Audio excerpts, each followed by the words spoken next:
ஃபோன்லேயே யாராவது விசாரித்தா கூட இது மாதிரி பதில் சொல்லு அப்படின்னு சொல்லணும். சின்ன சின்ன மீட்டிங்கில் 4 வார்த்தை பேச தயார் பண்ணலாம். ஒரு கடையிலையோ அல்லது ஹோட்டல்லையோ ஏதாவது விவரம் கேட்கணும்னா உங்கள் குழந்தைய தைரியமாக அனுப்புங்க. குழந்தைகள் பணிவாகவும் பொறுமையாகவும் விவரம் கேட்குறப்போ கூச்ச சுபாவம் தானாக போயிடும். சின்ன வயசுலேயே இப்படிலாம் பழக்கப்படுத்தினா தான் வருங்காலத்தில் தைரியமாக இந்த சமுதாயத்தில் வாழ முடியும். இல்லைன்னா 60 வயசுலேயும் அடுப்பங்கரையை விட்டு வெளில வர்றதுக்கு கூச்சப்பட்டுக்கிட்டு தான் இருக்க வேண்டியிருக்கும். இந்த காலத்து பிள்ளைங்க எவ்வளவோ பரவாயில்ல, எதுக்கும் தயங்குறதில்ல, கூச்சப்படுறதில்ல. ஒரு அம்மா அடுப்பங்கரையிலேருந்து சத்தம் போட்டாங்க, டேய் ராமு, தயவு பண்ணி அந்த டிவியை நிறுத்துறா, அந்த பெண்ணோட குரல் மகா மோசம், அடுப்பங்கரையில் இருக்கிற என்னாலேயே அதை சகிச்சிக்க முடியல அப்படின்னாங்களாம். உடனே பையன் கொஞ்சம் கூட தயங்காமல் பதில் சொல்கிறான், அம்மா, இந்த குரல் டிவியிலேருந்து வரல, எதிர்த்த விட்டு மாமி தான் இங்கே வந்திருக்கிறாங்க, அவங்க தான் இப்போ என்னோட பேசிக்கிட்டு இருக்கிறாங்க அப்படின்னு நான். ஐயா, உங்கள் பேரை தொடர்ந்து தினம் கேட்டுக்கிட்டு இருக்கிறேன் அப்படின்னார் ஒருத்தர். தொடர்ந்து கேட்குறீங்களே, உங்களுக்கு காது வலிக்கலையா அப்படின்னு கேட்டோம். பேசுகிற உங்களுக்கே வாய் வலிக்கலை அப்படிங்கிறப்போ கேட்குற எங்களுக்கு எப்படி காது வலிக்கும் அப்படின்னார். நம்ம உடம்புல ஒரு அதிசயம் என்ன தெரியுமா? ரொம்ப நேரம் நாம் நடக்கிறோம்னு வச்சுக்கோங்க, கால் வலிக்கும். ரொம்ப நேரம் வேலை செஞ்சால் கை வலிக்கும், உடம்பு வலிக்கும். ரொம்ப நேரம் பார்த்துக்கிட்டே இருந்தால் கண் வலிக்கும். ரொம்ப நேரம் பேசிக்கிட்டே இருந்தால் வாய் கூட வலிக்கும். ஆனால் ரொம்ப நேரம் கேட்டுக்கிட்டே இருக்கிறதுனால காது வலிக்கிறதில்ல. அதனால் கேட்குறதுக்கு முக்கியத்துவம் கொடுத்தாங்க நம்ம பெரியவங்க. திருவள்ளுவர் தேவையில்லாமல் வார்த்தைகளை உபயோகப்படுத்த மாட்டார். ஒரு திருக்குறள்னு எடுத்துக்கிட்டாவே அதில் மொத்தம் 7 வார்த்தைகள், அவ்வளவுதான். அப்படி 7 வார்த்தைகள் மட்டுமே உள்ள ஒரு திருக்குறளில் வள்ளுவர் ஒரே வார்த்தையை 5 தடவை உபயோகப்படுத்தியிருக்கிறார், திரும்ப திரும்ப பயன்படுத்தியிருக்கிறார். அப்படின்னா அதை எந்த அளவுக்கு வலியுறுத்தி சொல்கிறார் அப்படிங்கிறத நாம் புரிஞ்சுக்கணும். அது என்ன குறள்? செல்வத்துள் செல்வம் செவிச்செல்வம், அச்செல்வம் செல்வத்துள் எல்லாம் தலை. செவிச்செல்வம்ங்கிறது அவ்வளவு முக்கியமானது. கற்றலின் கேட்டல் நன்று. அதிகம் கேட்கணுங்கிறதுக்காக தான் எவ்வளவு கேட்டாலும் காது வலிக்கிறதில்ல. குறைச்சலாக பேசணும், அதிகமாக கேட்கணும். இன்னொரு விஷயம் கவனிங்க, நம்ம உடம்பில் கண்ணுக்கு மூடி இருக்குது, எதையாவது நாம் பார்க்க விரும்பலைன்னா உடனே கண்ணை மூடிக்கலாம். நம்ம வாய்க்கு மூடி இருக்குது, பேச விருப்பம் இல்லையா, வாயை மூடிக்கலாம். மூக்குக்கு கூட மூடிக்கிற வசதி இருக்குது, எதையாவது முகர விருப்பம் இல்லையா, மூச்சை அடக்கிக்கலாம். ஆனால் பாருங்கள், காதுக்கு மூடி கிடையாது, அதை கையால் தான் மூட முடியும். யார் என்ன சொன்னாலும் அது நல்லதோ கெட்டதோ காதில் விழுந்துக்கிட்டு தான் இருக்கும். அறிவு தான் நல்ல விஷயங்களை எடுத்துக்கிட்டு கெட்ட விஷயங்களை விட்டுடணும். நல்ல கருத்துக்கள் நம்ம காதில் நிறைய விழுந்துக்கிட்டே இருக்கணும். அதை கேட்டு நாம் நல்லபடியாக வாழணுங்கிறது தான் படைப்பின் விருப்பம். ஆன்மீகவாதிகள் கூட ஒன்று சொல்லுவாங்க, அதாவது ஆன்மீக பாதையில் நீங்கள் முன்னேறணும்னா முதல்ல சிரவணம் செய்யணும்பாங்க. அதாவது பெரியவங்க சொல்கிற நல்ல கருத்துக்களை கேட்கணும் அப்படின்னு அதுக்கு அர்த்தம். அதனால் யார் நல்ல கருத்துக்களை சொன்னாலும் அதை காது கொடுத்து கேளுங்க. இவ்வளவு கருத்துக்களையும் நம்ம நேயர் ஒருத்தர்கிட்ட சொல்லிகிட்டு இருந்தோம். அவரும் சரி சரின்னு தலையாடிக்கிட்டே இருந்தார். அப்புறம் சொன்னார், நீங்கள் சொல்கிறது சரி தான் சார், காதுக்கு மூடி இல்லைங்கிறது ரொம்ப சரி, அதனால தான் உங்கள் தகவல் கூட நாங்கள் விரும்புகிறோமோ இல்லையோ தினம் காதில் விழுந்துக்கிட்டு இருக்குது அப்படின்னார். எங்களுக்கு ரொம்ப பெருமையாக இருந்தது. அப்படியா அப்படின்னோம். ஆனாலும் என்ன மாதிரி சில பேர் நீங்கள் தகவல் சொல்கிற சமயத்தில் காதில் மூடி இல்லையேன்னு சொல்லி கவலைப்படுறதில்ல சார் அப்படின்னார். ஏன்னு கேட்டோம். காதை மூடுறதுக்கு தானே வசதி இல்லை, ரேடியோவை மூடுறதுக்கு வசதி இருக்குதுல்ல, அதனால் டக்குன்னு அதை மூடி வச்சுருவோம் அப்படின்னார். வங்க நாவலாசிரியர் சரத் சந்திரர் ஒரு நண்பர் அவர்கிட்ட வந்தார். வழக்கமாக எல்லா எழுத்தாளர்கள்கிட்டையும் கேட்குற ஒரு கேள்வியை கேட்டார். நீங்கள் எழுத்துத்துறைக்கு வந்தது எப்படி? இதுதான் கேள்வி. அதை தெரிஞ்சு என்ன பிரயோஜனம்னார் சரத் சந்திரர். சும்மா சொல்லுங்களேன், தெரிஞ்சுக்கிறேன் அப்படின்னார் வந்தவர். சரி சொல்கிறேன்னு ஆரம்பித்தார். நான் ரங்கூனில் வேலை பார்த்துக்கிட்டு இருந்தேன். சம்பளம் பத்தல, வேலையும் பார்த்துக்கிட்டு ஒரு பலசரக்கு கடை வைக்கலாம்னு நினச்சேன். என்னால் மளிகை கடை வச்சு சரியாக நடத்த முடியுமாங்கிற சந்தேகம் என் மனைவிக்கு. அதை சோதனை பண்ணி பார்க்கணுங்கிறதுக்காக சில பொருள்களின் அளவு, அதோட விலை, இப்படி சிலதை சொல்லி எல்லாத்தையும் மனக்கணக்காக கூட்டி போட சொன்னாங்க. என்னால் சரியாக கூட்டி சொல்ல முடியல. உங்களால் மளிகை கடை நடத்த முடியாதுன்னு சொல்லிவிட்டாங்க. உடனே என்ன பண்ணுறது, வேறு வழி இல்லை, கதை எழுத ஆரம்பிச்சிட்டேன் அப்படின்னார். கேட்டவருக்கு சிரிப்பு வந்துட்டு தான். சரத் சந்திரர் ஒரு பக்கம் சீரியஸான நாவல்கள், சிறுகதைகள் எழுதியிருந்தாலும் அவருடைய இன்னொரு பக்கம் வேறு விதம். நண்பர்கள்கிட்ட பேசும்பொழுதும் சரி, அவர்களுக்கு கடிதங்கள் எழுதும்போதும் சரி, கேலியும் கிண்டலும் நகைச்சுவை உணர்வும் அதிகமாக இருக்கும். காந்திஜி ஒரு சமயம் கல்கத்தாவுக்கு வந்திருந்தார். தேசபக்தர்கள் பல பேர் அவர்கிட்ட பேசிக்கிட்டு இருந்தாங்க. அப்போது சரத் சந்திரரும் அங்கே இருந்தார். கிரண் சங்கர் ராய் அப்படிங்கிறவரும் அங்கே இருந்தார். அவர் சொன்னாராம், காந்திஜியோட பழகிய முதல் வங்காளி நான் தான். போயர் யுத்த காலத்தில் இவர் லண்டனுக்கு வந்திருந்தப்போ என்கிட்ட தான் வங்காள மொழி கற்றுக்கிட்டார் அப்படின்னாராம். உடனே சரத் சந்திரர் காந்திஜியை பார்த்து, இவர் உங்களுக்கு வங்காள மொழி கற்றுக் கொடுத்தது உண்மைதானா அப்படின்னாராம். ஆமான்னாராம் காந்தி. அதனால தான் உங்களால் வங்காள மொழி கற்றுக்க முடியல அப்படின்னாராம். எல்லாரும் சிரித்தாங்களாம். சரத் சந்திரர் சாம்தாபேர் அப்படிங்கிற கிராமத்தில் தங்கியிருந்தார். ஒரு இலக்கிய நிகழ்ச்சியில் கலந்துக்கிறதுக்காக. அதுக்காக ஒரு கல்கத்தாவுக்கு போக வேண்டிய சூழ்நிலை. அதுக்காக புறப்பட்டார். அந்த சமயத்தில் பின்னாடி இருந்து யாரோ அவரை கூப்பிட்டாங்க. இப்படி கூப்பிட்டவரை பார்த்து இன்னொருத்தர் யாரோ அதட்டி இருக்கிறாங்க. போகிறவரை ஏன் இப்படி கூப்பிடுறீங்க அப்படின்னு. ஏன் கூப்பிட்டா என்னன்னு கேட்டிருக்கார் சரத் சந்திரர். புறப்படுறவங்கள பின்னாடி இருந்து கூப்பிடுறது அபசகுனம், போகிற இடத்துல ஏதாவது ஆபத்து வரலாம் அப்படின்னு அதுக்கு விளக்கம் கொடுத்துருக்கிறார் அவர். உடனே சரத் சந்திரர் சொன்னாராம், இதோ இவங்க என்னை இலக்கிய கூட்டத்துக்கு அழைச்சிட்டு போகிறாங்களே, இதை விட வேறு என்ன ஆபத்து வந்துட போகுது அப்படின்னாராம். இப்படி சரத் சந்திரருக்கு இயல்பாகவே நகைச்சுவை உணர்வு உண்டு. அவருடைய நண்பர் ஒருத்தர் வீட்டுக்கு கூப்பிட்டுருந்தார். அங்கே ஒரு கச்சேரிக்கு ஏற்பாடு பண்ணியிருந்தாங்க. சரத் சந்திரருக்கு இயல்பாகவே கச்சேரியில் நீண்ட ஆலோசனையெல்லாம் கேட்குறதுக்கு பொறுமை இருக்காது. அதனால் மெதுவாக பாட போகிறவர் எப்படி அப்படின்னு கேட்டிருக்கார். அவருக்கு ரொம்ப நல்லா பாட தெரியும் அப்படின்னு சொல்லியிருக்கிறாங்க. அதுக்கு சரத் சந்திரர், பாட தெரியுங்கிறது சரி, பாட்டை நிறுத்த தெரியுமா அதை சொல்லுங்கள் முதல்ல அப்படின்னாராம். கங்கை கரை தோட்டம் பக்கத்தில் ஒரு ஆசிரமம், அங்கே ஒரு பெரியவர் தங்கியிருக்கிறார். அவர் தான் ராமகிருஷ்ண பரமஹம்சர். அந்த ஆசிரமம் இருந்த இடம் கரக்பூர். வங்காளத்தில் பொதுவாக எல்லோரும் மீன் சாப்பிட்றது உண்டு. கங்கையில் குளிச்சுட்டு கையில் ஒரு மீனோடு வர்றது வழக்கம். இவர் இருக்கிற இடத்துக்கு கங்கையில் படகு வழியாக வரணும். அப்படி தான் எல்லோரும் வருவாங்க. வர்றவங்கள ஒன்று கூட்டி ஆன்மீக விஷயங்களை பற்றி பேசிக்கிட்டு இருப்பார். ஒவ்வொரு நாள் ஒவ்வொருத்தர் நகரத்துக்கு போகணும். வரும்பொழுது மீன் கொண்டுக்கிட்டு வரணும். அதுக்கு ஒரு அட்டவணையே உண்டு ஆசிரமத்தில். அது பிரகாரம் ஒரு நாள் சுவாமி யோகானந்தர் படகில் போனார். படகை செலுத்தினவங்க ராமகிருஷ்ணரையும் சுவாமி யோகானந்தரையும் மற்றவங்களையும் பித்தர்கள் அப்படின்னு சொல்லி ஏளனமாக பேசினாங்க. அவங்க என்ன பைத்தியம் பிடிச்சவங்க அப்படிங்கிறது மாதிரி. சுவாமி யோகானந்தருக்கு ரொம்ப மென்மையான இதயம். இவங்க இப்படி கண்ணாபின்னான்னு பேசுகிறத பார்த்தா மீனை வாங்கிட்டு திரும்புகிறப்போ என்ன நடக்குமோ அப்படிங்கிற பயம் வேறு வந்துட்டுது அவருக்கு. அவ்வளவு மென்மையானவர். இதை தெரிஞ்சுக்கிட்ட ராமகிருஷ்ணர், யோகானந்தா இங்கே வா அப்படின்னு கூப்பிட்டார். இவர் கண்ணீரை தொடச்சிக்கிட்டே கிட்ட போனார். சொன்னார், ஐயா, படகு ஓட்டுறவங்க உங்களை பற்றி மோசமாக பேசுகிறாங்க. என்ன திட்டினா பரவாயில்ல, ஆனால் உங்களை அவங்க திட்டுறாங்க, அதை என்னால் தாங்கிக்க முடியல அப்படின்னார். இதை கேட்டதும் ராமகிருஷ்ணருக்கு கோபம் வந்துட்டு தான். என்னது, உன்னுடைய குருவை பற்றி அவங்க மோசமாக பேசும்பொழுது நீ சும்மா இருந்தியா? வெளியில் போ அப்படின்னு விட்டார். குரு நிந்தனை செய்கிறப்போ அதை கேட்டுக்கிட்டு சும்மா இருக்கலாமா? குரு நிந்தனையை கேட்டால் பாவம் இல்லையா? என்னை தூற்றும்போது அவங்க பாவம் செய்கிறாங்க. அதை கேட்டுக்கிட்டு நீ சும்மா இருந்தால் நீயும் பாவம் செய்கிற அப்படின்னாராம். அடுத்த நாள் சுவாமி நிரஞ்சனானந்தர் போக வேண்டிய நாள். இவர் படகுல போகும்பொழுதும் அதே மாதிரி நடந்து தான். அவங்க மோசமாக பேச ஆரம்பித்தாங்க, திட்ட ஆரம்பித்தாங்க. அப்படி கேலி பண்ண ஒருத்தனை இவர் என்ன பண்ணார், பலார்னு கன்னத்தில் அரைஞ்சிட்டார். இன்னொருத்தனை கங்கையில் தூக்கி எறியறதுக்கும் தயாராகிட்டார். அதுக்கப்புறம் அவங்க யாரும் வாயை திறக்கலை. மீன் வாங்கிட்டு வர்றப்பவும் படகுல ஒரே அமைதி. அவ்வளவு பயம் அவங்களுக்கு. ராமகிருஷ்ணர் கூப்பிட்டு விசாரித்தார் என்ன நடந்ததுன்னு. இவர் சொன்னார், அவர் யோகானந்தா போகும்பொழுது என்ன நடந்ததோ அப்படியே தான் இப்போவும் நடந்தது. குரு நிந்தனை செய்கிறத கேட்டுக்கிட்டு நான் சும்மா இருப்பேனா? ஒருத்தனை அப்படியே அரைஞ்சுட்டேன், இன்னொருத்தனை ஆற்றுல தூக்கி போட்டுருவேன்னு பயமுறுத்தினேன், அவ்வளவுதான் அப்படின்னாராம். இப்போவும் ராமகிருஷ்ணருக்கு கோபம் வந்துட்டு தான். என்ன இது, அணியறது காஷாயம், இருக்கிறது ஆசிரமம், உனக்கு இவ்வளவு கோபம் வந்ததுன்னா அப்புறம் என்னத்துக்கு ஆசிரமத்தில் இருக்கணும்? பிரம்மச்சாரி எப்பவும் அமைதியாக இருக்கணும் அப்படின்னு அறிவுரை சொன்னாராம் ராமகிருஷ்ணர்.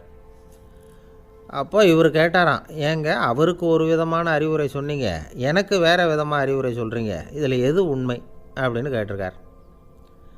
இதுக்கு ராமகிருஷ்ணர் சொன்ன பதில் என்னென்னா, அட அசடே, சக்கரத்தில் காற்று அதிகமாக இருந்தால் குறைக்கணும், குறைச்சலாக இருந்தால் கூட்டணும். அவன் சாது, அவனுக்கு அதிக உணர்ச்சி தேவை, உனக்கு படபடப்பு அதிகம், உனக்கு பொறுமை தேவை அப்படின்னாராம். இதில் உள்ள கருத்து என்னென்னா, கல்விங்கிறது எப்படின்னா அதை சூழ்நிலைக்கு தகுந்த மாதிரி கற்பிக்கணும். எல்லாருக்கும் ஒரே மாதிரி கற்பிக்கக்கூடாது. கேட்குறவர் தகுதி, புரிஞ்சுக்கிற திறமை, இதை பொறுத்து கல்வி அமையணும். ஆரம்ப காலத்தில் ஒரு குரு, அப்போ ஒரு சீடன் இருந்தான். அது வேடிக்கையான குரு, வேடிக்கையான சீடன். ஒரு ஆசிரமம். ஒரு நாள் ஒருத்தன் அவசரமாக அந்த குருவை தேடி வந்திருக்கிறான். என்ன விஷயம்னு விசாரித்தார் குரு. உங்கள் சீடர் என்னை அடிச்சுட்டார் அப்படின்னு புகார் பண்ணானான் அந்த ஆள். குரு சீடனை கூப்பிட்டார். அடிச்சியா இந்த ஆளை அப்படின்னு கேட்டாரான். ஆமான் இருக்கான் சீடன். ஏன் அடித்தே அப்படின்னு கேட்டாரான். இந்த ஆள் உங்களை பற்றி மட்டமாக பேசிவிட்டான், என்னால் அதை தாங்கிக்க முடியல, அதனால தான் அடிச்சுட்டேன்ருக்கான். அப்படி என்ன பேசினான் அப்படின்னு கேட்டாரான். உன்னுடைய குருநாதர் இப்போல்லாம் அர்த்தமில்லாமல் பேச ஆரம்பிச்சுட்டார் அப்படின்னு சொல்லிவிட்டான், அதனால தான் அடிச்சுட்டேன் அப்படின்னானா. அதுக்காக அடித்தே அப்படின்னாரான். நான் அதுக்காக அடிக்கலை குருவே, இப்போல்லாம் நீங்கள் அர்த்தமில்லாமல் பேசுகிறதாக அவன் சொல்கிறான், அப்படின்னா இதுவரைக்கும் நீங்கள் அர்த்தத்தோடு பேசினதாகத்தானே அர்த்தம், அது தப்பு தானே, அதனால தான் அடித்தேன் அப்படின்னானா. ஒரு பெரியவர் உட்கார்ந்துருக்கிறார். அவரை சுற்றி அவருடைய தோழர்கள் உட்காந்துருக்கிறாங்க. ஏதோ ஒரு முக்கியமான செய்தியை அவர் அவங்களுக்கு சொல்லிகிட்டு இருக்கிறார். அவங்களும் ஆர்வமாக கேட்டுக்கிட்டு இருக்கிறாங்க. இந்த சமயத்தில் யாரோ ஒரு ஆள் வேகமாக அங்கே வர்றார். வர்ற வேகத்திலேயே எனக்கு ஏதாவது உதவி செய்யுங்க அப்படின்னு கேட்டுக்கிட்டே வர்றார். கேட்குறது உதவி, ஆனால் குரல் மிரட்டுறது மாதிரி இருக்குது, அதட்டி கேட்குறது மாதிரி இருக்குது. இதை கேட்டதும் அந்த பெரியவர் ஆத்திரப்படலை, ஆனால் அவரை சுற்றி இருந்தவங்க ஆத்திரப்பட்டாங்க. இதை பெரியவர் கவனித்தார். கொஞ்சம் அமைதியாக இருங்கன்னார். வந்தவரை கூப்பிட்டார். அவருக்கு சில பொருள்களை கொடுத்தார். என்னங்க இப்போ உங்களுக்கு மகிழ்ச்சி தானே அப்படின்னார். ஆ அப்படின்னு அலட்சியமாக அவர் சொல்கிறார். நான் உங்களை நல்ல முறையில் நடத்தினேன்னா அப்படின்னு கேட்குறாரு அவர் மறுபடியும். அதெல்லாம் ஒன்றும் இல்லை அப்படின்னு சொல்லி அவர் சொல்லிகிட்டு இருக்கிறாரு. குரலில் கடுமை குறையில. சுற்றி இருந்தவங்களால் இதை பொறுத்துக்க முடியல. கோபத்தோடு அவரை நோக்கி நெருங்க ஆரம்பித்தாங்க. பெரியவர் அவங்களையெல்லாம் தடுத்து நிறுத்தினார். வந்தவரை வாங்க என்னோட அப்படின்னு சொல்லி அழைச்சிட்டு போனார். வீட்டுக்கு போனார். அங்கே போனதும் இன்னும் சில பொருள்களை எடுத்து அவர்கிட்ட கொடுத்தார். இப்போ திருப்தி தானே, நான் உங்ககிட்ட நல்ல முறையில் நடந்துக்கிட்டேனா அப்படின்னார். அவர் முகம் இப்போ தான் கொஞ்சம் மலர்ந்தது. ரொம்ப நன்றி, இறைவன் உங்கள் குடும்பத்துக்கு எல்லா நன்மைகளையும் செய்வான் அப்படின்னு சொன்னார். இதே வார்த்தைகளை என்னுடைய தோழர்கள்கிட்டே சொல்லிட்டீங்கன்னா அவங்க கோபம் தணிஞ்சிரும், வர முடியுமான்னார். கண்டிப்பாக வர்றேன் அப்படின்னாரு. மறுநாள் காலையில் அந்த இடத்துக்கு வந்தார். அதே மாதிரி சொல்லிவிட்டு அவர் போயிட்டார். தோழர்கள்லாம் ரொம்ப வியப்போடு பெரியவரை பார்த்தாங்க. அந்த பெரியவர் தான் நபிகள் நாயகம். அவர் சொன்னார், ஒருத்தன் ரொம்ப ஆசையாக ஒரு ஒட்டகத்தை வளர்த்துக்கிட்டு வந்தான். ஒரு நாள் அந்த ஒட்டகம் கயத்தை அறுத்துக்கிட்டு ஓடி போயிட்டுது. அக்கம் பக்கத்தில் இருக்கிறவங்கெல்லாம் அந்த ஒட்டகத்தை பிடிக்கிறதுக்கு முயற்சி பண்ணாங்க. அதை துரத்திக்கிட்டு ஓடினாங்க. ஒட்டகம் தாறுமாறாக ஓட ஆரம்பிச்சிது. இந்த சமயத்தில் ஒட்டகத்தை வளர்த்தவன் அங்கே ஓடி வந்தான். நீங்கள் அதை ஒன்றும் செய்ய வேணாம், விட்டுருங்க, அதோட சுபாவம் எனக்கு நல்லா தெரியும், அதை சுலபமாக என்னோடய வழிக்கு கொண்டுகிட்டு வந்துட முடியும், நான் பார்த்துக்கிறேன், விட்டுருங்கோ அப்படின்னா. எல்லோரும் விலகி போயிட்டாங்க. இவன் என்ன செஞ்சான் தெரியுமா? கொஞ்சம் புல்லை கையில் எடுத்துக்கிட்டு அந்த ஒட்டகத்தை நெருங்கினான். அவ்வளவுதான். அது ஓடி இவன் காலடியில் உட்காந்துக்கிட்டது. செல்லமாக அதை அப்படியே தடவி கொடுத்தான். முதுகில் ஏறி உட்காந்துக்கிட்டான். அது பாட்டுக்கு சாதுவாக நடந்து போகுது. இந்த கதையை நபிகள் நாயகம் தம்முடைய தோழர்களுக்கு சொல்கிறார். ஒட்டகத்தை மட்டும் இல்லை, சில மனிதர்களையும் கூட சில விதத்தில் அணுகி தான் அவர்களை சீர்திருத்த வேண்டியிருக்குது அப்படிங்கிறத அவங்களுக்கு உணர்த்தினார். இது ஒரு அழகான உளவியல் அணுகுமுறை.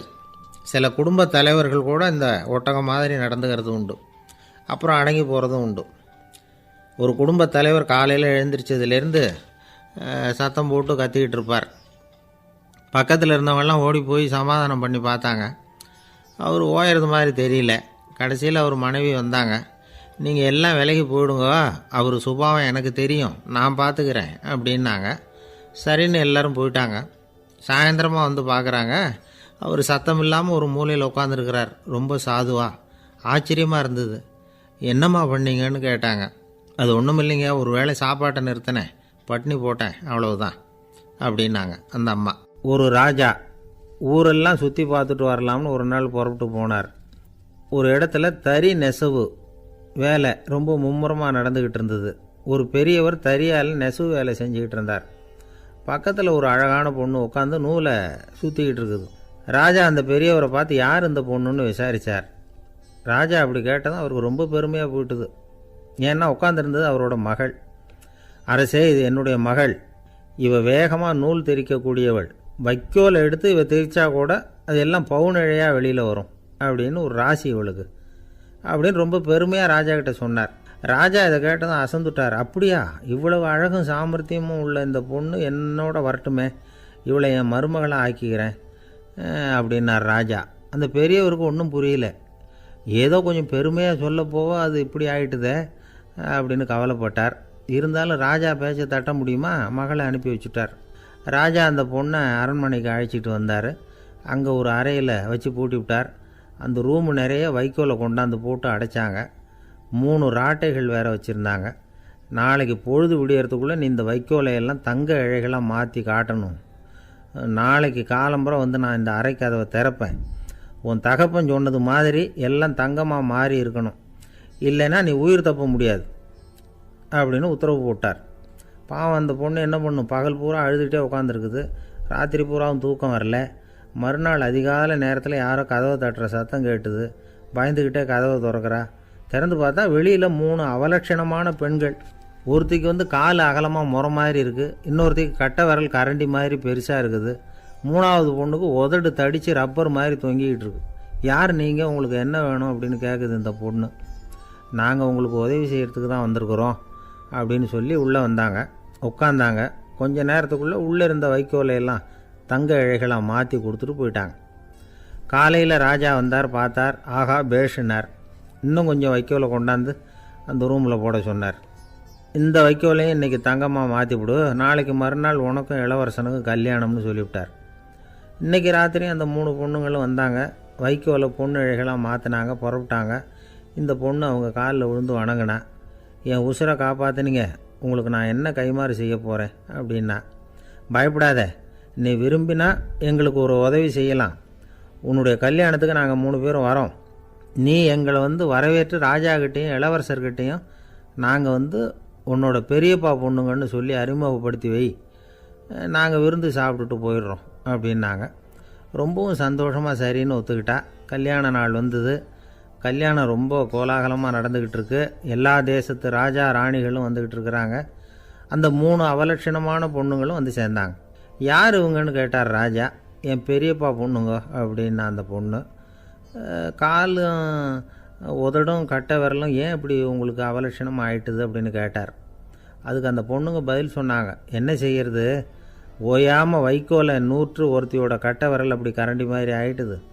நாக்கில் தொட்டு தொட்டு திரிச்சதுனால ஒருத்தியோட உதடு அப்படி ஆயிட்டுது. காலால் கட்டையை அழுத்தி அழுத்தி தறி போட்டதுனால இன்னொருத்தையோட கால் அப்படி ஆயிட்டுது. உங்கள் மருமகளாக வந்திருக்கிற இந்த பொண்ணு அந்த 3ஐயுமே செய்ய தெரிஞ்சவ தான். என்ன ஆக போதும் இன்னும் கொஞ்ச நாளில் அப்படின்னாங்க. அவ்வளவுதான். ராஜா பயந்துட்டார். அம்மா, இன்னையிலேருந்து நீ இளவரசனின் மனைவி. நீ எப்பவும் அழகாக இருக்கணும். அதனால் நீ இனிமேல் வைக்கோலை திரிக்கவே கூடாது அப்படின்னு உத்தரவு போட்டார்.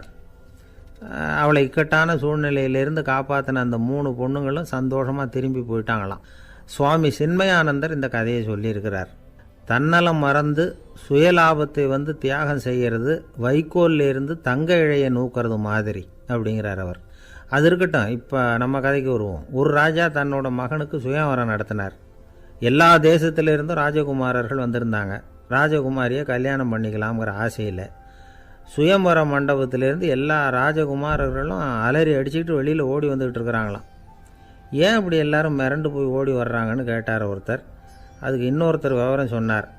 ராஜகுமாரியை இன்றைக்கி தான் அவங்க நேரில் பார்த்தாங்களாம், அதுதான் அப்படி ஓடி வந்துக்கிட்டு இருக்கிறாங்க அப்படின்னார். ஒரு தடவை நாரதர் ஒரு தெரு வழியாக போய்கிட்டு இருந்தார். வழியில் ஒருத்தர் வேத சாஸ்திரம்லாம் படிச்சுக்கிட்டு உட்காந்துருந்தார். அவர் நாரதரை பார்த்து எங்கே போயிட்டுருக்குறீங்கன்னு கேட்டார். கடவுளை பார்த்துட்டு வரலாம்னு போயிட்டுருக்கிறேன் அப்படின்னார் நாரதர். அப்படின்னா அவர்கிட்ட எனக்கு எப்போ முக்தி கிடைக்கும்னு கேட்டுட்டு வாங்களேன் அப்படின்னார் இவர். சரி கேட்டு வரேன் அப்படின்னு சொல்லிவிட்டு நாரதர் நடந்தார்.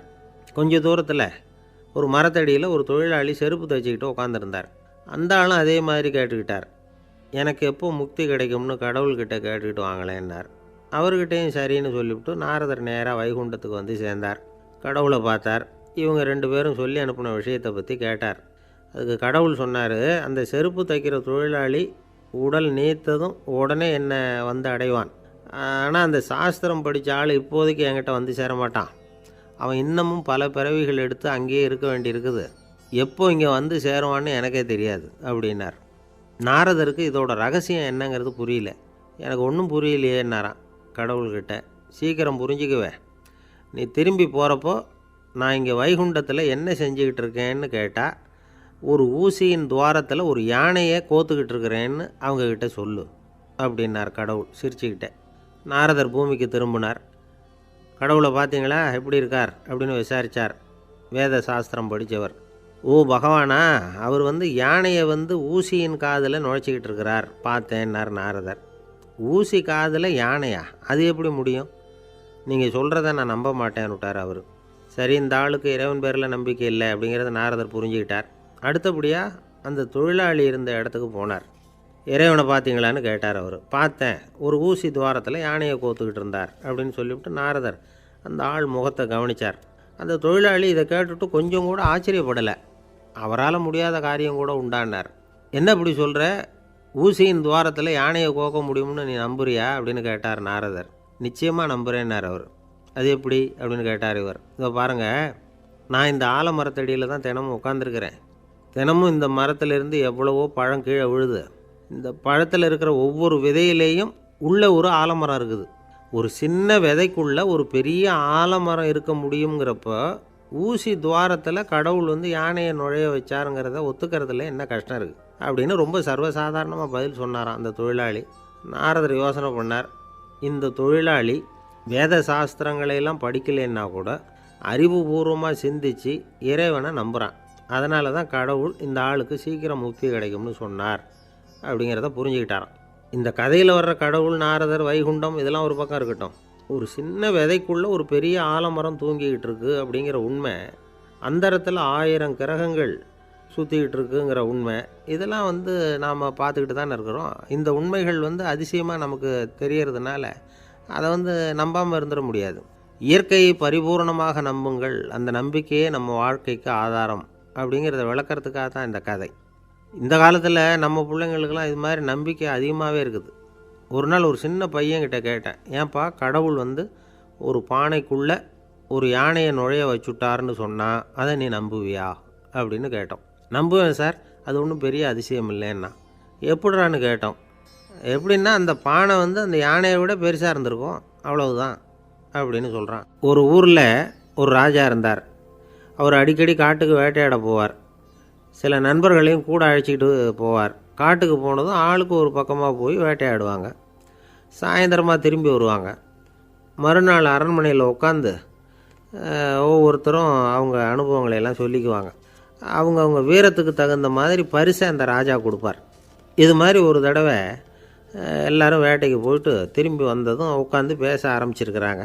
ஒருத்தன் சொன்னான், தன்னுடைய வீர தீர செயலை பற்றி அளக்க ஆரம்பிச்சிட்டான். ஏன்னா அதுக்கு பரிசு கிடைக்க போகுதில்ல, அதனால். அவன் என்ன சொன்னான் தெரியுமா? அரசே, நேற்றுக்கு காட்டில் என்னாச்சு தெரியுமா? எனக்கு நேராக ஒரு சிங்கம் வாயை திறந்துக்கிட்டு வந்துட்டுது. நான் பயப்படவே இல்லை. உடனே ஒரு கல்லை எடுத்து குறி பார்த்து வீசினேன். சிங்கத்து வாய்க்குள்ளே போய் அந்த கல் மாட்டிக்கிட்டுது. அவ்வளவுதான். அந்த சிங்கம் என்னை பார்த்துட்டு பயந்துட்டு ஒரே ஓட்டமாக திரும்பி ஓடி போயிட்டுது அப்படின்னா. ஆஹா பலே அப்படின்னு எல்லோரும் கை தட்டினாங்க. 2வது ஆள் ஒருத்தன் எழுந்திரிச்சான். அவன் சொல்ல ஆரம்பித்தான், அரசே, நான் போன வழியில் 2 பெரிய மலைப்பாம்பு கிடந்தது. என்னை முழுங்கிறதுக்கு வந்தது. நான் என்ன பண்ணேன் தெரியுமா? அந்த 2 பாம்போட வாலையும் ஒன்றா சேர்த்து முடிச்சு போட்டுட்டேன். அவ்வளவுதான். அது அங்கே இழுக்க இது இங்கே இழுக்க முடிச்சு நல்லா இறுகி போட்டுது அப்படின்றான். ஆஹா அற்புதம்னு சொல்லி எல்லாரும் கை தட்டினாங்களாம். அடுத்தபடியாக 3வது ஆள் ஒருத்தன் வந்தான். அவன் சொல்ல ஆரம்பித்தான், மன்னா, நான் போன பாதையில் குறுக்க ஒரு ஆறு, அதில் இறங்கி குளித்தேன். யாரோ காலை பிடிச்சி இழுக்கிறது மாதிரி இருந்தது. திரும்பி பார்த்தா ஒரு பெரிய முதலை. நான் உடனே அப்படியே ஒரு துள்ளல் துள்ளி அது முதுகில் போய் உக்காந்துக்கிட்டேன். அதை அப்படியே கரைக்கு நீந்த வச்சேன். கரைக்கு வந்து சேர்ந்ததும் அப்படியே ஒரே துள்ளி குதித்து கரைக்கு வந்துட்டேன் அப்படின்றான். அவன் தன்னுடைய வீரத்தை அப்படி சொல்லியிருக்கான். அடடா எப்பேற்பட்ட வீரம் அப்படின்னு எல்லாரும் கை தட்டினாங்களாம். 4வது ஆள் எழுந்திரிச்சான். மண்ணா, நான் போன இடத்துல ஒரு கரடி வந்து என்னை துரத்த ஆரம்பிச்சுட்டுது. நான் ஒரு மலை உச்சிக்கு வந்துட்டேன். அதுக்கப்புறம் ஒரு அடி எடுத்து வச்சாலும் அதில் பாதாளத்தில் விழ வேண்டியது தான். அந்த நேரம் பார்த்து ஒரு பெரிய ராட்சச கழுகு அந்த பக்கமாக பறந்து வந்தது. நான் உடனே அப்படியே உயர எழும்பி அந்த கழுகோட காலை பிடிச்சிக்கிட்டேன். அப்படியே தொங்கிக்கிட்டே வந்தேன். ஒரு நல்ல இடம் வந்ததும் தொப்புன்னு கீழே குதித்து நடந்து வந்துட்டேன்னா. இதுக்கும் எல்லோரும் கை தட்டுறாங்க. கடைசியாக ஒரு ஆள் எழுந்திரிச்சான். அரசே, நான் வந்து போன வழியில் ஒரு பெரிய யானை குறுக்க வந்தது. பயங்கரமாக சத்தம் போட்டுக்கிட்டே வந்தது. நான் பயந்து ஓடலை. உடனே என்ன பண்ணேன் தெரியுமா? அந்த யானையோட வாலை பிடிச்சி தூக்கினேன். தலைக்கு மேலே தூக்கி கரன்னு சுற்றினேன். வேகமாக சுற்றி வீசி எறிஞ்சேன். அவ்வளவுதான். அதே ஸ்பீடில் அந்த யானை மேலே போக ஆரம்பிச்சுட்டுது. இன்னும் கூட அது போய்கிட்டே தான் இருக்குது, கீழே விழவே இல்லைன்னா. இதை கேட்டதும் ராஜாவுக்கு கோபம் வந்துட்டுது. என்னை என்ன முட்டாள்னு நினச்சிக்கிட்டு பேசுகிறியா? யானையை வந்து நீ வாலை பிடிச்சி தூக்குன, அதை நான் நம்பணுமா அப்படின்னார். உடனே இவன் பணிவாக பதில் சொன்னான். அரசே, ஒரு சிங்கத்து வாயில் கல் மாட்டிக்கிட்டதை நம்புறீங்க, மலைப்பாம்பு வாலை பிடிச்சி முடிச்சு போட்டதை நம்புறீங்க, முதல்ல முதுகில் சவாரி பண்ணதையும் நம்புறீங்க, கழுகு காலை பிடிச்சிக்கிட்டு பறக்கிறதையும் நம்புறீங்க. அப்படி நம்புகிறப்போ நான் சொன்னதை மட்டும் நம்பக்கூடாதா அப்படின்னு கேட்டானான். பொய் சொன்னவங்கெல்லாம் தலையை தொங்க போட்டுக்கிட்டாங்களாம். ராஜா அவங்கள பார்த்து சொன்னாராம், நீங்கள் எல்லாரும் என்னை முட்டாளாக்கியிருக்கிறீங்க. கடைசியாக பேசின இவன் தான் எனக்கு உண்மை எது பொய் எதுங்கிறத புரிய வச்சிருக்கிறான்.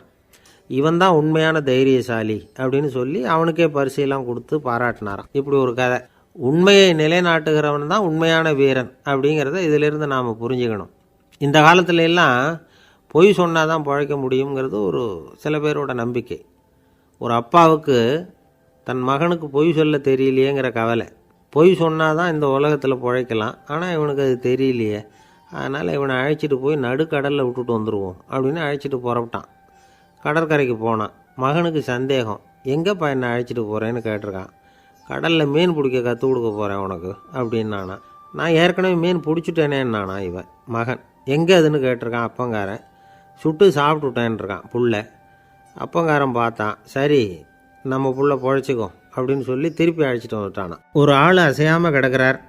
அவர் இருக்காரா போயிட்டாராங்கிறத எப்படி முடிவு பண்ணுறோம்? அவர் மூக்குக்கு முன்னாடி புறங்கையை வச்சு பார்க்குறோம், மூச்சு வருதா இல்லையா அப்படிங்கிறத கண்டுபிடிக்கிறதுக்காக. மூச்சுங்கிறது அவ்வளவு முக்கியமான ஒரு விஷயம். சுவாசம் இல்லைன்னா எதுவுமே இல்லை. நம்ம பூமி இருக்க அது கூட சுவாசிக்குதுங்கிறத சோவியத் விஞ்ஞானிகள் கண்டுபிடிச்சிருக்கிறாங்க. பூமிக்கு மேலே இருக்கிற மண் அடுக்கில் காற்றில் உள்ள ஆக்சிஜன் ஆக்சிகரணம் அடையுது அப்படின்னு தான் இதுவரைக்கும் எல்லோரும் நம்பிக்கிட்டு இருந்தாங்க. ஆனால் இப்போ என்ன கண்டுபிடிச்சிருக்கிறாங்கன்னா, அந்த ஆக்சிஜன் பூமிக்குள்ளே 1 கிலோமீட்டர் ஆழம் வரைக்கும் ஊடுருவி போகுதான். பூமிக்குள்ளே 2 பக்கமும் பல கிலோமீட்டர் வரைக்கும் பரவுதான். பூமிக்குள்ளே இருக்கிற நீர்நிலை அடுக்குகள் தான் நுரையீரல் செய்கிற வேலையை செய்யுதான். நம்ம உடம்புல நுரையீரல் இல்லைன்னா ஒன்றும் நடக்காது. ஒரு மரத்தை தலைகீழாக தொங்க போட்டால் எப்படி இருக்கும்? அப்படி யோசிச்சு பாருங்கள். அப்படி தான் இதுவும், நுரையீரலும் அப்படி தான் இருக்கும். வலது பக்கம் ஒன்று, இடது பக்கம் ஒன்று. வலது பக்கம் நுரையீரல் கொஞ்சம் பெருசாக இருக்கும். நுட்பமான நரம்பு குழாய்கள் அதில் இருக்கும். கோடிக்கணக்கான நுண்ணிய குழாய்களை வச்சுக்கிட்டு தான் அது வேலை செய்யுது. 25 கோடி குழாய்கள் இருக்கும். அதை அப்படியே முழுசாக பிரித்து பரப்புனா ஒரு டென்னிஸ் கோர்ட்டில் பாதி பரப்பளவு இருக்குமா. நுரையீரல் நிறம் கருஞ்சிவப்பு தான். புகை அதிகமாக உள்ளே போச்சுன்னா அது கருப்பாயிடுது. காற்றுல உள்ள பிராணவாயுவை இது இழுத்து எடுத்துக்கிட்டு ரத்தத்தை சுத்தப்படுத்துகிற முக்கியமான வேலையை இது செய்யுது. அசுத்த காற்றை வெளியில் அனுப்பி வச்சுருது. ஒருத்தர் வேகமாக ஓடி வரார், அவருக்கு மூச்சு இறைக்கும். பயங்கரமாக எதையாவது பார்த்து விடுறார், உடனே மூர்ச்சை ஆகிடுவார். இது மாதிரி சமயங்களில் வேறு எந்த தூண்டுதலும் இல்லாமல் நுரையீரல் தானாகவே இயங்கும். இப்படி ஒரு அவசியம் ஏற்படுறப்போ இயக்கத்தை தூண்டி விடுற முக்கியமான இணைப்பு மூளைக்கு கீழே முதுகு எலும்புக்கு மேற்பகுதியில் இருக்குது. அது உடனே சுவாசத்துக்கு அவசர உதவியை கொடுக்குது. இப்போ ஒருத்தர் பேசாமல் உட்காந்துருக்கார். இந்த சமயத்தில் அவருக்கு 1 பங்கு காற்று தேவைப்படுதுன்னு வச்சுக்கோங்க. அவர் எழுந்திரிச்சு நடக்கும் பொழுது 1.5 மடங்கு தேவைப்படும். ஓடினார்னா 3 மடங்கு தேவைப்படும். படுத்துருக்கிறப்ப 1/2 மடங்கு தான் தேவைப்படும். இதுக்கு நிமிஷத்துக்கு 16 தடவை மூச்சு விட்டாகணும். இப்படி சாதாரணமாக உள்ளே இழுக்கிற காற்று கொஞ்சம்தான் இருந்தாலும் இது மாதிரி 8 மடங்கு காற்றை உள்ளே இழுத்து வச்சுக்கிற சாமர்த்தியம் நுரையீரலுக்கு இருக்குதான். தண்ணி, நுண்கிருமிகள், ரசாயன பொருள் இப்படி எது உள்ளே போனாலும் நுரையீரல் சமாளிச்சுக்கும். 30 வருஷமாக விடாத புகை பிடிக்கிறவர் தொடர்ந்து உள்ளே அனுப்பி வைக்கிற புகையை கூட சமாளிக்குதுன்னா பார்த்துங்களேன். உள்ளே போகிற புகை நுட்பமான சுவாச முடிச்சுகளை அழிச்சு விடுது.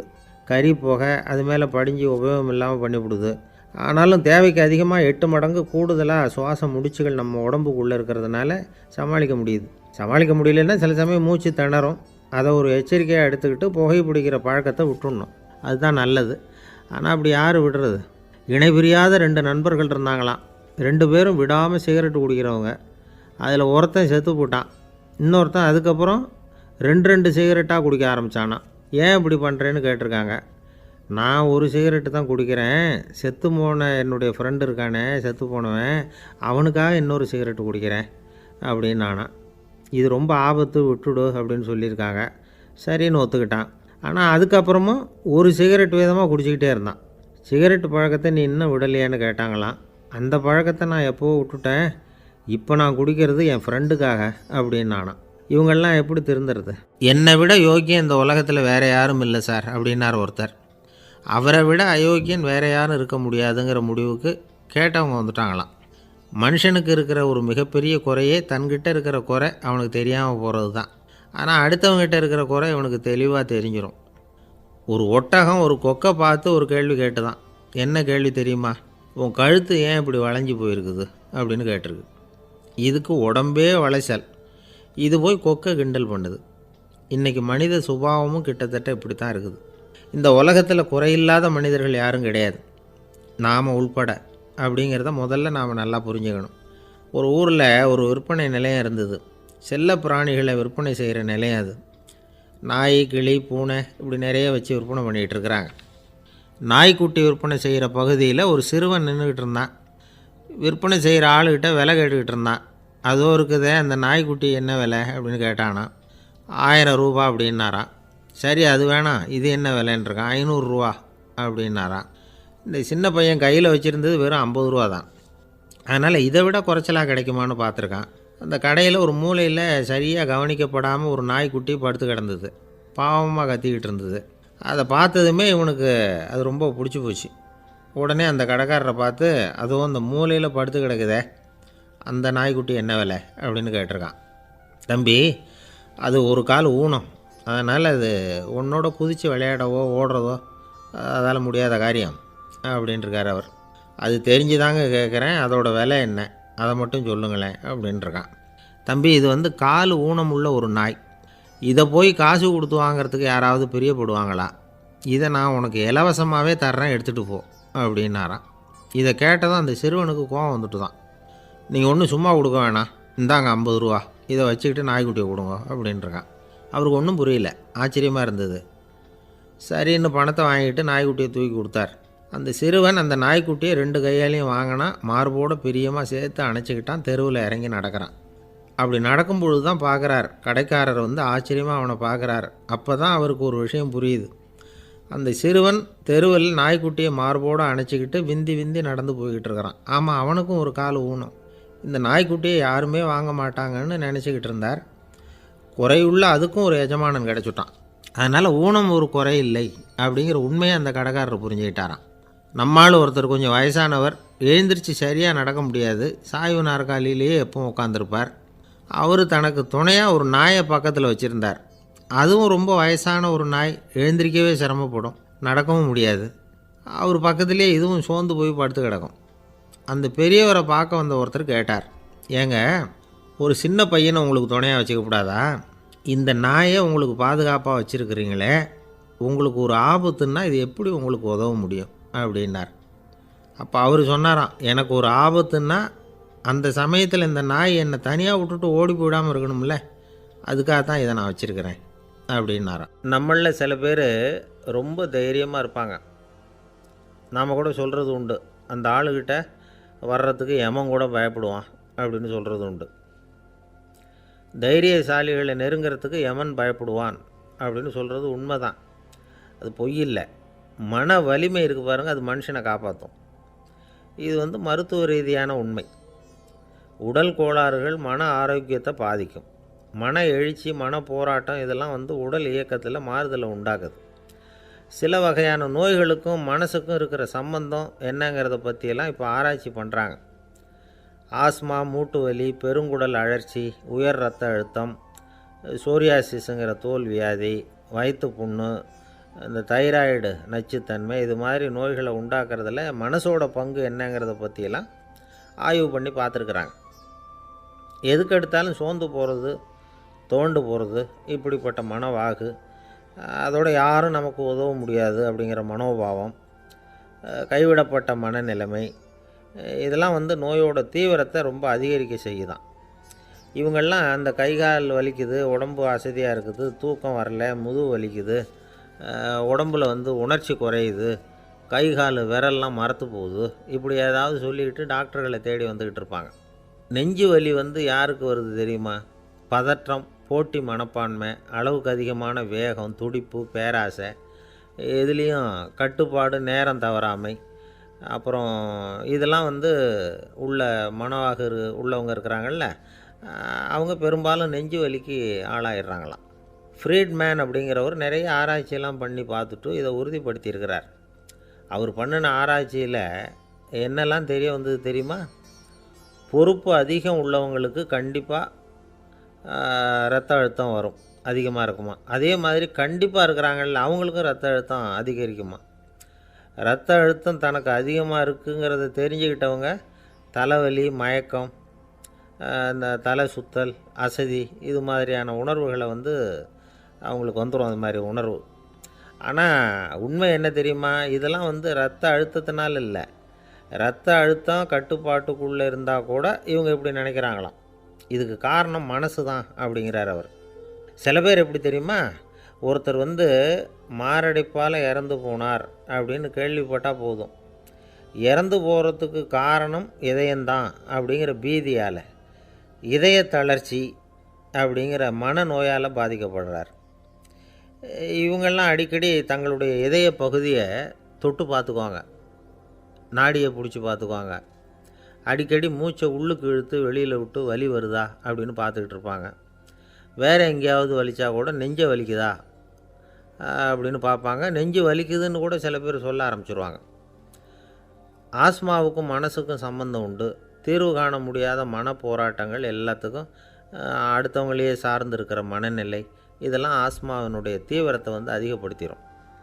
பயம், இது எப்படின்னா என்ன நடக்குமோங்கிற பதற்ற நிலை, அப்புறம் இந்த பயம், இதெல்லாம் சுவாசித்தலை அதிகரிக்க செய்யுது இல்லையா. இதனால் இரத்தத்தின் காரத்தன்மை அதிகமாகி நோயின் தீவிரமும் அதிகமாகுது. மன போராட்டம், மனக்கவலை, மன இறுக்கம், இதெல்லாம் தோல் வியாதியை தூண்டி விடுதான். இது மாதிரி இன்னும் எவ்வளவோ இருக்குது. அதனால் இன்றைக்கி நமக்கு தேவை என்னென்னா மன வலிமை, மலர்ந்த முகம், இது ரெண்டு இருந்துட்டுதுன்னா பலவிதமான நோய்கள் நம்மக்கிட்ட நெருங்கி வராது. டாக்டர் என்ன நெருங்காமல் இருக்கிறதுக்கு நான் ஒரு காரியம் பண்ணுறேன் அப்படின்னார் ஒருத்தர். அவர் என்ன அர்த்தத்தில் சொன்னார்னா, டாக்டர் அவரை நெருங்காமல் இருக்கிறதுக்கு அவர் ஒரு காரியம் பண்ணுறாராம். நண்பர்கிட்ட சொன்னார். நண்பர் கேட்டார், அது என்ன காரியம் பண்ணுற அப்படின்னு கேட்டார். தினம் ஒரு ஆப்பிள் பழம் சாப்பிட்றேன்னார் அவர். ஏன்னா ஆங்கிலத்தில் ஒரு பழமொழி சொல்லுவாங்கள்ல, an apple a day keeps doctor away அப்படிம்பாங்க. ஒரு ஆப்பிள் பழம் சாப்பிட்டா டாக்டர் விலகியே இருப்பார், டாக்டர்கிட்ட போக வேண்டிய அவசியம் இருக்காது அப்படிங்கிறதுக்காக அந்த பழமொழி சொல்கிறது. என்ன, நான் யாருமே நெருங்காமல் இருக்கிறதுக்கு நான் ஒரு காரியம் பண்ணுறேன்னார் இன்னொருத்தர். டாக்டர் நெருங்காமல் இருக்கிறதுக்கு ஆப்பிள் பழம் சாப்பிட்றேன்னார் அவர். என்னை யாருமே நெருங்காமல் இருக்கிறதுக்கு நான் ஒரு காரியம் பண்ணுறேன்னார் இன்னொருத்தர். அது என்னன்னு கேட்டோம். தினம் ஒரு பூண்டு சாப்பிட்றேன்னார். ஏ கார்லிக் எ டே கீப்ஸ் எவ்ரிபடி அவே அப்படின்னு அதுக்கு ஒரு புது விளக்கமும் கொடுத்தார். காசி மாநகரத்தை பிரம்மதத்தன் அப்படிங்கிற ராஜா ஆட்சி பண்ணிட்டு வந்தார். அவர் ஒவ்வொரு வருஷமும் ஒரு திருவிழா நடத்துறது வழக்கம். எல்லா தேசத்திலிருந்தும் எல்லா வகையான ஜனங்களும் அதில் கலந்துக்குவாங்க. ஒரு சமயம் அது மாதிரி விழா நடந்துக்கிட்டு இருந்தது. வைகுண்டத்திலேருந்து தேவலோகத்திலேருந்து நிறைய தேவகுமாரர்கள்லாம் காசி நகருக்கு அப்போது வந்திருந்தாங்க. அதில் முக்கியமாக ஒரு 4 தேவகுமாரர்கள், அந்த 4 பேரையும் சுற்றி ஏகப்பட்ட கூட்டம். அப்படி என்ன விசேஷம் அவங்கக்கிட்ட அப்படின்னா, மற்றவங்கள விட அவங்க முகம் அழகாக இருந்ததா அப்படி பார்த்தா அப்படியும் இல்லை. அவங்க அணிஞ்சிருந்த மலர் மாலைகள் தான் அதுக்கு காரணமாக. அந்த மலர்கள்லேருந்து அப்படி ஒரு அபூர்வமான நறுமணம், இதுக்கு முன்னாடி இப்படி ஒரு நறுமணத்தை அந்த ஊர் ஜனங்க அனுபவிச்சதே இல்லை. அதுதான் அந்த 4 பேரையும் சுற்றி கூட்டம். எல்லோரும் கேள்வி கேட்க ஆரம்பித்தாங்க. உடனே அந்த 4 தேவகுமாரர்களும் எல்லாருக்கும் தெரியும்படியாக வானத்தில் எழும்பி கொஞ்சம் உயரமாக நின்றுக்கிட்டாங்க. கீழே நின்றுக்கிட்டு இருந்த அரசன்லேருந்து ஆண்டி வரைக்கும் ஒருத்தர் பாக்கி இல்லாமல் ஒரே குரலில் எல்லாரும் அவங்கள பார்த்து, எங்களுக்கும் இது மாதிரி மாலையை போட்டுக்கணும்னு ஆசையாக இருக்குது, அதுக்கு நீங்கள் தான் அருள் பண்ணணும் அப்படின்னு கேட்டுக்கிட்டாங்க. மாலை போட்டுக்கிறதுனா எல்லாருக்கும் ஆசையாக தானே இருக்கும். அந்த 4 தேவகுமாரர்களில் ஒருத்தர் புத்தர் பிரான். அவர் சொன்னார், பூலோகவாசிகளே, நான் சொல்கிறத கொஞ்சம் பொறுமையாக கேளுங்க.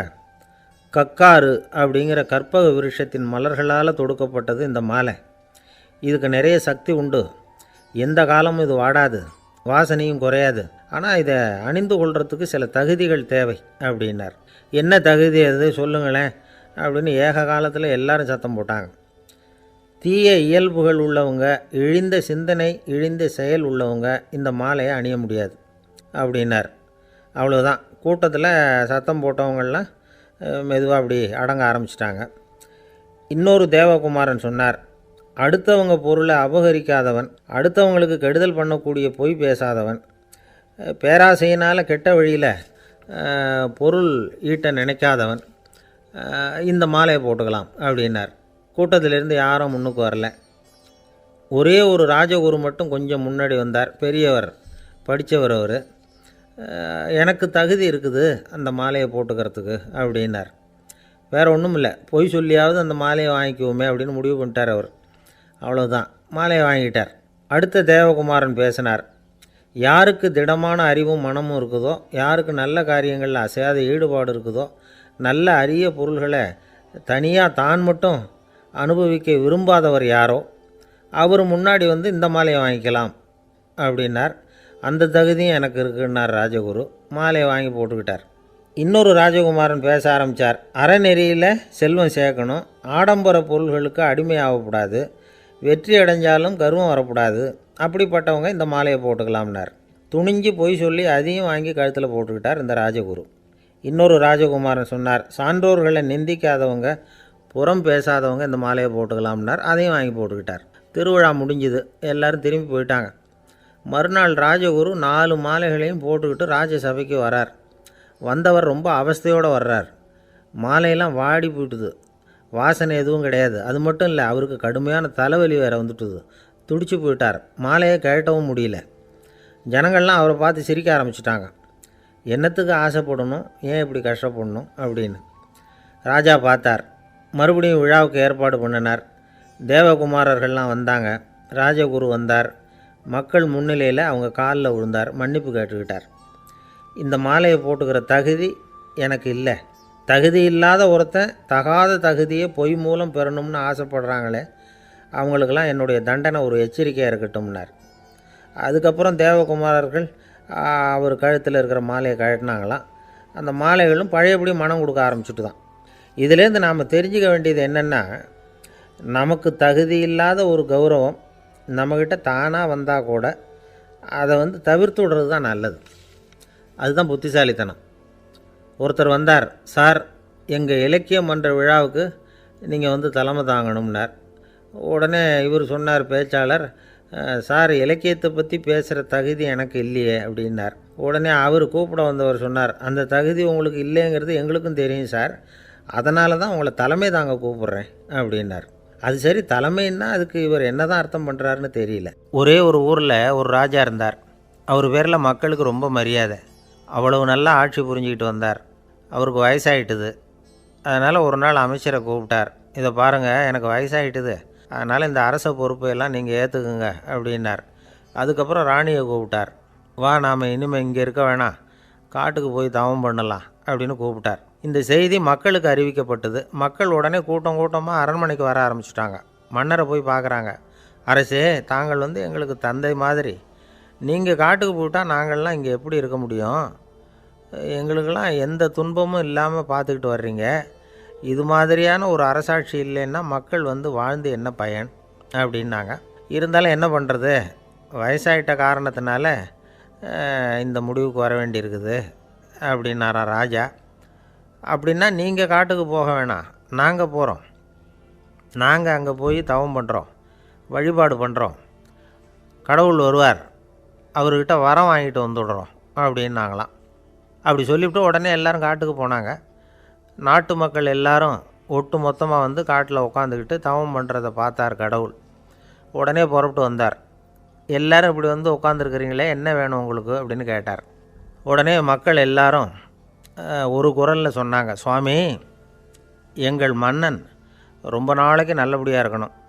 அவர் வந்து மகிழ்ச்சியாகவும் உடல் நலத்தோடும் இருந்தால் தான் நாங்கள் அமைதியாக வாழ முடியும் அப்படின்னாங்க. சரி, அதுக்கு என்ன செய்யணும் அப்படின்னார் ஆண்டவன். எங்கள் மன்னருக்கு இன்னும் ஒரு 100 வருஷம் ஆயுளை கொடுங்க அப்படின்னாங்க. அவ்வளவு தானே, சரி அப்படியே ஆகட்டும் அப்படின்னு சொல்லிவிட்டு ஆண்டவன் போயிட்டார். மக்கள் மகிழ்ச்சியோடு திரும்பி வந்தாங்க. மன்னா, கடவுள் வரம் கொடுத்துட்டார், நீங்கள் 100 வருஷம் வாழ போகிறீங்க அப்படின்னாங்க. இதை கேட்டதும் ராணி ராஜாவை வணங்கி, நான் தவம் செய்ய போகிறேன் அப்படின்னு புறப்பட்டாங்க. உடனே மக்கள் என்ன நினச்சாங்க தெரியுமா?